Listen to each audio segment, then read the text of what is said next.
मैं राघव यादव ग्राम सभा धमचिया, पोस्ट कुरी बाजार, थाना बेलघाट, जनपद गोरखपुर, उत्तर प्रदेश का रहने वाला हूँ। मेरा जन्म 3 जुलाई 1974 को हुआ। मैंने अपने ग्राम सभा धमचिया के प्राइमरी विद्यालय में प्राइमरी की शिक्षा प्राप्त करने के बाद श्री सत्यनारायण उच्चतर माध्यमिक विद्यालय तिकराम मोड़ बस्ती में हाई स्कूल तक के हमने परीक्षा उत्तीर्ण करने की। उसके बाद मैं सोमेश्वर महाविद्यालय सिकरीगंज गोरखपुर उत्तर प्रदेश की संस्था से इंटर तक की परीक्षाएं पास करके इंटर के सर्टिफिकेट मैंने हासिल किया। इसके बाद उसी विद्यालय में बगल में स्नातकोत्तर महाविद्यालय सोमेश्वर महाविद्यालय सिकरीगंज गोरखपुर से बीए की डिग्री 1996 में प्राप्त किया। इसके बाद हीरालाल महाविद्यालय से एमए की शिक्षा लेने का पूरा प्रयास किया, लेकिन आर्थिक परिस्थितियों के चलते दोस्तों मैंने एमए की परीक्षाएं या पूर्ण शिक्षा नहीं ग्रहण कर पाई। इसके बाद पारिवारिक दबाव भी बढ़ता गया और चूँकि मेरी शादी भी 1993-94 में हो गई थी और जब तक मैं बीए 1996 में फ़ाइनल किया तब तक मेरे परिवार के सिवा माँ बाप एक बच्चे का भी जन्म हो चुका था। और उसके बाद पारिवारिक दबाव बढ़ता गया, चूँकि बाहर से कोई इनकम न रहने की वजह से दिन प्रतिदिन पारिवारिक दबाव खर्चे बढ़ते जाने की वजह से मुझे फिर भी अपनी शिक्षाएं वहीं पर 1996-97 में ही बंद कर देनी पड़ी। इसके बाद दोस्तों 2-3 महीने में इधर उधर भटकता रहा। नौकरी के लिए भी 1994 में भी हमने अप्लाई वगैरह किया था और वहाँ पर हमने यूपी के एग्ज़ाम में सब कुछ फाइनल करते हुए मेरिट लिस्ट से 2-3 नंबर के लिए कटा था। उसके बाद इधर उधर भटकते रहा, लेकिन कहीं मतलब जॉब नहीं मिला।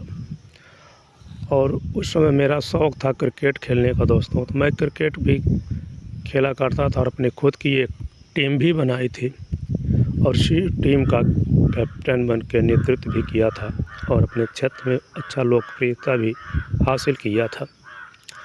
लेकिन दोस्तों उसमें भी सफलता नहीं मिली और उसके बाद मुझे अपने पारिवारिक भरण पोषण और स्थिति को देखते हुए मुझे किसी छोटे मोटे जॉब की भी ज़रूरत पड़ी। तो मैं इधर उधर भटकते रहा, नहीं कहीं बात बनी तो मैं फर्स्ट चांस अपने गोरखपुर से मैं गुजरात शहर के लिए निकला और मैं सबसे पहले गोरखपुर रेलवे स्टेशन गया। वहाँ जा कर के मैं टिकट निकलवाया और इतनी भीड़ दोस्तों उस समय थी, ट्रेन में इतनी भीड़ थी कि मैं गोरखपुर से खैलाबाद जाते वक्त इतनी भीड़ थी कि मेरा बुरा हाल हो गया और मुझे खैलाबाद रेलवे स्टेशन पर उतरना पड़ा। और फिर वहाँ से दोस्तों हमने उतर कर के फिर जीप करके फिर गोरखपुर वापस आया और गोरखपुर वापस आया हुआ कि बिना सीट निकलवाए हम सूरत नहीं जाएंगे। और यहाँ आया, इसके बाद किसी तरह से टिकट वापस हुआ। कुछ पेनाल्टी कटने के बाद फिर गोरखपुर के बगल में ही एक ग्राम सभा है, बढ़िया बड़ौनी है, वहाँ पर हमने रात भर हॉल्ट किया और दूसरे दिन दोस्तों फिर हमने अपना टिकट सूरत के लिए निकलवाया और वो टिकट 1 हफ्ते के बाद मेरा फाइनल हुआ था। 1 हफ़्ते बाद मेरा डेट पड़ा था जाने के लिए। फिर मैं घर अपने नहीं आया और किसी रिश्तेदार के वहाँ 1 हफ़्ते तक व्यतीत किया। 1 हफ़्ते के बाद दोस्तों मैं फिर सूरत शहर के लिए निकला। वहाँ गया और सूरत में जा कर के हमने दोस्तों इधर-उधर जॉब की तलाश करते रहा, लेकिन दोस्तों वहाँ भी कोई ख़ास जॉब नहीं मिला। और वहाँ पर जाने के बाद एक जगह हेल्परी का काम मुझे मिला, लेकिन वो भी मुझे इसके बारे में नॉलेज नहीं था कि तो हेल्परी चीज़ क्या होता है।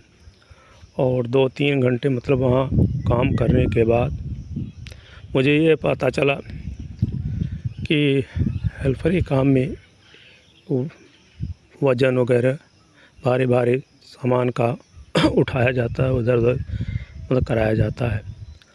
तो मैंने शुरू में तो दोस्तों मैंने अपने क्वालिफ़िकेशन वगैरह बताया, तो वहाँ के लोगों ने मुझे उसमें कंपनी के लोगों ने मुझे स्टिकर वगैरह लगाने के लिए दिया। तो 1-2 घंटे तो मुझे बहुत एहसास हुआ कि चलो ठीक है, कम ही वेतन सही, लेकिन आराम का तो काम है। लेकिन दोस्तों जब 2-3 घंटे बीत गया तो उन्होंने 3-4 बंदों को बुलाया और मेरे को बोला, आप भाई इधर आइए। मैं बोला क्या बात है? तो बोला एक सामान है, करीब हम जानते 2-1.5 कुंटल का वज़न का सामान रहा होगा। तो उन्होंने बोला कि इसको आप लोग उठा करके छत पे ले जाओ। मैं कहा यार मैं तो ये उठाने के लिए थोड़ी आया हूँ। तो उसने बोला भाई ये हेल्परी में ये सब कुछ करना पड़ता है। हमने कहा भैया थैंक यू, धन्यवाद, मैं तो अब जानता नहीं था। और ऐसा है कि ठीक, अच्छा। तो सब लोगों के साथ हमने मतलब मिल कर के उस सामान को छत के ऊपर पहुँचवाया और देखा कि मतलब जैसे ही 1 बजने वाला का समय भी था, तो 1 बजे लंच का टाइम आया। तो हमने कहा ठीक है भाई, मैं तो रोटी लाया नहीं आज, मैं जा रहा हूँ रोटी खाने के लिए। तो बोले अच्छा ठीक है, रोटी खा करके आ जा। मैं कहा चलो ठीक है भाई। तो दोस्तों रोटी खाने के बहाने मैं वहाँ से निकला और फिर मैं ऑटो पकड़ा। तो मेरा एक रिश्तेदार हरियाल में रहता था। तो तब तो फ़ोन का सिस्टम था नहीं, फ़ोन का कोई ज़माना था, ये था कि उसका एड्रेस था। तो उस एड्रेस के बहाने सहारे मैं उसके पास ऑटो पकड़ के पहुंच गया दोस्तों। वहाँ जाने के बाद उसको बताया भाई ऐसी-ऐसी परिस्थिति, मैं ये सब काम करने के लिए नहीं आया, ना मेरी बस की बात है करना। तो उन्होंने कहा अच्छा ठीक है, मैं धागा प्लांट में आपका काम सिखवा देता हूँ। तो मैं धागा प्लांट में दोस्तों 1 हफ़्ते 10 दिन तक काम सीखा। तो काम तो मुझे अच्छा लग रहा था, लेकिन चूँकि वहाँ अपने लोग नहीं थे, बिराने लोगों से ही थे। कोई सूरत रहता था, कोई अहमदाबाद रहता, कोई बड़ौदा रहता था। तो मैं कहा यार अपने लोग भी नहीं है इतने दूर-दूर, कैसे कोई किसी से मिलने-जुलने जाएगा। तो उसके बाद हमने दोस्तों वहाँ से फिर उसमें टेलीफ़ोन का ज़माना था। मैं लुधियाना शहर के लिए सोचा निकलते हैं। तो रास्ते में वहाँ से निकला दोस्तों, तो जैसे मैं पिपोदरा से ट्रेन पकड़ा तो इतनी भीड़ थी दोस्तों, इतनी भीड़ कि ट्रेन में बैठने का जगह नहीं मिला। तो हम भी थे और एक दोस्त और मेरा था, दोनों ट्रेन की बोगी के बीच में जो जॉइंट होता है वहाँ पर दोनों बैठ गए। उस समय तो एहसास नहीं हुआ बैठे तो, ये दोस्तों जब चलने लगी ट्रेन तो जब बोगियाँ आपस से हटती थी तो करीब-करीब हाथों का गैप होता था। तो उस समय तो मेरा बुरा हाल हो जाता था हम लोगों का कि यार दोस्तों अगर हम दोनों ही बीच में कहीं गिरे मर गए तो हम लोगों का लाश भी नहीं कोई पाएगा। वो ये स्थिति से मैंने दोस्तों वहाँ से गुजरते हुए कुछ समय निकला तो देखा अगले स्टेज पर, सोचा कि बस चेंज करें तो नहीं चेंज हो पाए। तो फिर देखा कुछ बंदे इनमें से उसमें निकल रहे तो बोलते थे मैं स्टाफ का बंदा हूँ, तो उनको शरण मिल जाता था बोगी के अंदर। तो हम लोग ने प्लान किया भाई हम लोग अब स्टाफ के बंदे बन के चलें, तब जाकर सफलता मिलेगी। तो फिर अगले स्टॉप पर करीब हम जाते हैं 100-150 किलोमीटर जाने के बाद, तो राजस्थान से पहले ही पता नहीं स्टेशन का नाम तो नहीं मुझे याद आ रहा, लेकिन दोस्तों वहाँ पर मैं भी बोला भाई मैं भी स्टाफ का बंदा हूँ, मैं अगले स्टॉप से आ रहा हूँ, अगले स्टॉप तक चलना है। तो दोस्तों इस तरह से बोल करके हम जानते करीब 10 बजे रात तक, तो तब तक आते-आते मैं राजस्थान के सीमा के आसपास आ गया था। तो राजस्थान में प्रवेश करने के बाद मतलब 10 बजे के बाद मतलब सब कोई भी किसी डब्बे में बैठ सकता था। तो वहाँ से दोस्तों आराम से हम लोग फिर दिल्ली आए। दिल्ली आया तो दोस्तों यहाँ भी मेरी एक गलती देखी कि चूँकि मैं जब पढ़ता था तो मेरे एक टीचर बताते कि कोई भी ट्रेन अगर चलती है तो उसमें से अगर निकलना है, कूदना है, फादना है तो दोस्तों, तो उस समय बताए थे मेरे टीचर जी कि मतलब जब आपको ट्रेन से निकलना तो जिस एरिया से ट्रेन जाती है उसी एरिया में आपको छलांग लगा के कूदना चाहिए, नहीं तो आपको ख़तरे से खाली नहीं है। तो हमने भी दोस्तों उस समय क्या किया कि ट्रेन जिस एरिया में जा रही चलती थी, मैं सोचा हो सकता रुकेगी नहीं रुकेगी, देखा तो ट्रेन रुकने वाली नहीं लग रही थी। चूँकि ट्रेन में ज़्यादा सफ़र तो मैं किया नहीं था, तो क्या हुआ कि मैं ट्रेन में जिस एरिया में ट्रेन जा रही थी उसी एरिया में छलांग लगा दिया और कूदा। करीब वहाँ लोग देखने वाले बंदे सब दंग हो गए, अरे ये बंदा कैसा पागल है क्या, ये ट्रेन से कूद रहा चलते ट्रेन में। दोस्तों करीब हम जानते 100 मीटर मैं जाकर दीवार में टकराया, जो दीवार लगी रहती है उसमें जाकर टकराया। तो लोगों ने मैंने डांटा भी, इस तरह से गलती नहीं करना चाहिए, खतरा है ये है वो। तो आगे फिर कुछ दूर जाने के बाद तो करीब 100-150 मीटर जाने के बाद ट्रेन थोड़ा लो हो गई दोस्तों। तो दोस्तों इस तरह से गलती मतलब किसी को नहीं करना चाहिए अपने जीवन में, जिस तरह की मैंने गलतियाँ की है। उसके बाद दोस्तों मैं दिल्ली में 2-3 दिन रहा, वहाँ भी अपने प्राइवेट जॉब के लिए मतलब कहीं न कहीं तलाशते रहा, लेकिन दोस्तों यहाँ भी बात नहीं बनी। और उसके बाद फिर मैं 2-3 दिन रहने के बाद फिर मैं उसके बाद पंजाब लुधियाना के लिए चल दिया। वहाँ जाने के बाद दोस्तों मेरे गांव के ही लोग रहते हैं, तो उन लोगों के पास गया तो उन लोगों ने मतलब सलाह दिया।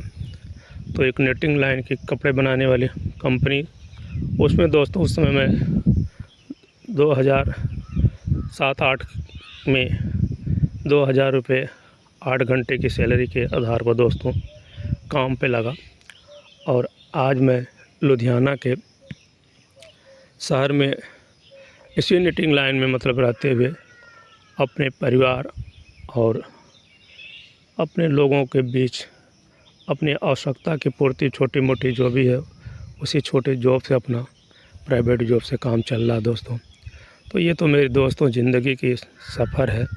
बाकी ज़िंदगी में उतार चढ़ाव तो बहुत आए दोस्तों, क्या क्या बयां करूं, लेकिन मेरा यही मेल सिद्धांत था कि मैं अपने जीवन का एक फर्स्ट ब्लॉग वीडियो बना करके आप लोगों को बताऊं कि मैं राघव यादव कौन हूं, कहां का रहने वाला हूं और मेरे जीवन में कैसे कैसे मतलब दिक्कतें झेलना पड़ता है, ये आप लोगों को भी अवगत हो। और दोस्तों मेरे कहने का मतलब मैं किसी के साथ, मैं किसी के दिल को दुखाना नहीं चाहता, लेकिन मैं दोस्तों ये कहना चाहता हूँ कि आप भी अपने जीवन में पढ़ाई लिखाई कर के अपने माँ बाप, अपने लोगों के मतलब आशाओं पर खरे उतरें। और कोई भी अगर सरकारी जॉब हो या प्राइवेट जॉब, कोई भी जॉब हो, उसे आप अपना जीवन का लक्ष्य साध करके और अपने जीवन में उस काम को अंजाम दें। और दोस्तों सफलता ज़रूर मिलती है, किसी भी काम को करने में समय तो लगता है, थोड़ी दिक्कत तो आती है, लेकिन दोस्तों झेलना ही पड़ता है और बिना के काम भी नहीं चलता है। तो ज़िंदगी में उतार चढ़ाव तो हर इंसान के आता जाता रहता है। तो हम तो यही कहेंगे दोस्तों कि आप भी संघर्ष, धैर्य, और दोस्तों मैं ये भी कहना भूल गया कि उस समय यहाँ आसपास मतलब विद्यालय नहीं हुआ करते थे हमारे गांव के आसपास। और मानोगे नहीं दोस्तों, उस समय मेरे गांव से करीब 20 किलोमीटर सोमेश्वर महाविद्यालय पड़ता है, जो चूँकि मैं सुबह 8 बजे दोस्तों 20 किलोमीटर साइकिल चला करके और विद्यालय जाता था, और फिर शाम को 20 किलोमीटर साइकिल चला करके अपने गांव आता था दोस्तों। 40 किलोमीटर साइकिल डेली मैं दोस्तों चलाता था, इंटर से लेकर के और बीए तक 5 साल हमने कंटिन्यू दोस्तों 40 किलोमीटर प्रतिदिन साइकिल चलाता था। और वो सब परिश्रम जब मैं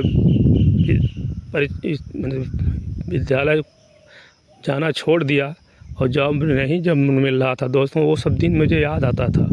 और याद आने के बाद दोस्तों इतना कष्ट होता था कि मैं काश 40 किलोमीटर साला इतनी किलोमीटर प्रतिदिन साइकिल चला करके और इंटर से बीए तक की मैंने शिक्षाएँ ग्रहण किया। लेकिन दोस्तों उस समय भी जब जॉब नहीं मिला, बीच में जो भाग दौड़ थोड़ा जॉब मिल चांस भी बने थे दोस्तों, तो उसमें मेरा पैर भी क्रिकेट खेला करता था। तो क्रिकेट खेलते समय एक टाइम मेरे गांव से और दूसरे ग्राम सभा से मतलब टूर्नामेंट चल रहा था, उसमें चूँकि मुझे समय ऑलराउंडर की भूमिका में दोस्तों निभाया करता था।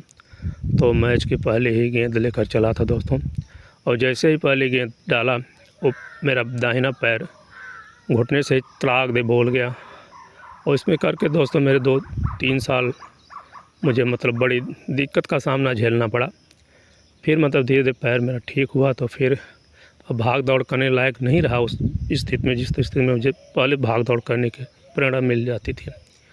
तो ये सब ज़िंदगी की छोटी-छोटी दोस्तों यार मेरी में दिक्कतें सामने आती गई, और आज मैं पूरे मतलब परिवार, मेरे 2 बच्चे, 1 बच्ची, माँ-बाप, बीवी, सब लोग आप लोगों को दुआ से खुशहाली जीवन व्यतीत कर रहे हैं दोस्तों। कोई बात नहीं है, बाकी हर इंसान के जीवन में तो उतार चढ़ाव आता रहता है, सुख दुख तो हर इंसान के सामने, और जीवन में यही उनके जीवन की घड़ियां हैं दोस्तों। हर इंसान को धैर्य के साथ हर काम को अंजाम से निभाना चाहिए। मेरे कहने का मतलब दोस्तों कोई भी इंसान किसी भी लक्ष्य को, काम को करने के लिए अपने आप को धैर्य के साथ करे और अपने जीवन को सफल बनाए। थैंक यू दोस्तों। अगर मुझसे कोई मिस्टेक या गलती हुई हो दोस्तों, तो इसके लिए मैं आप लोगों से क्षमा मांगता हूँ। धन्यवाद दोस्तों।